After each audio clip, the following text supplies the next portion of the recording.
T'i dhënë fund një herë mirë. Kryeministri Edi Rama vuri pikat mbi i sa i përket ndërtimeve pa leje dhe zaptuesve të hapësirave publike. Vetë kreu i qeverisë prezantoi dhe paketën e masave për forcimin e kontrollit të territorit, ku sqaroi se nuk do të ketë tolerancë për askënd. Dhe nuk do të jetë më faj anonim. U ndërtuan 4 kada, 5 kada në mes Tiranës, edhe faji është anonim.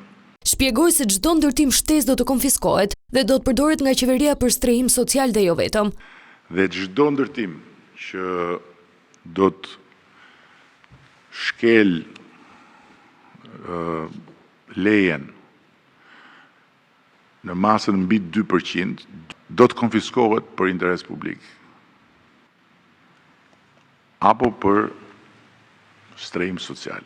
Kreu i qeverisë bëri të ditur se çdo projekt ndërtimi do të monitorohet dhe në rast shkelje do të pezullohet ndërtimi dhe ndërtuesit do të përballen me pasoja. Kërkohet vendosja e kamerave në të gjitha kantierët e ndërtimit dhe ndiqet gjithë procesi në kohë reale.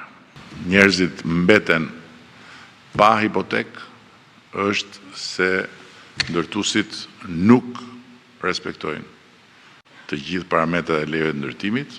Madje nuk do të tolerohen as devijimet e projekteve, kur shpjegoi se është krijuar një listë zezë që përfshin sipërmarrës, arkitekt apo inxhinier që shkelin lejet. Një subjekt të listës zezë. Dhe thash, nuk është thjesht një subjekt, një individ, po janë të gjithë ata që përfshihen në këtë proces. Nuk harroi të përmendë as përfaqësuesit e drejtësisë, të cilët sipas tij vinë në mbrojtje të ndërtuesve që shkelin ligjin. Ndonse pranoi se kritikat e tij më herët kanë qenë të ashpra, sqaroi se në radhë të parë, shefi ekzekutivi do të vërë interesin e qytetarëve që e votbesuan në 11 maj.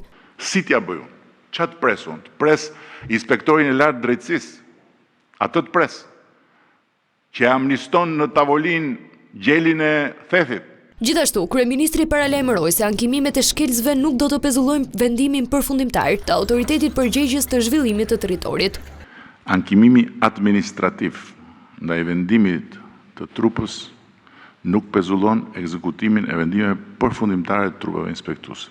Gjatë konferencës me gazetarët, kreu i qeverisë theksoi se të gjitha këto rregulla për disiplinimin e ndërtimeve dhe kontrollit të territorit kanë hyrë në fuqi përmes një akti normativ të miratuar nga Këshilli i Ministrave. Gjithë procesin e shërimit të hapësirave publike, por shumë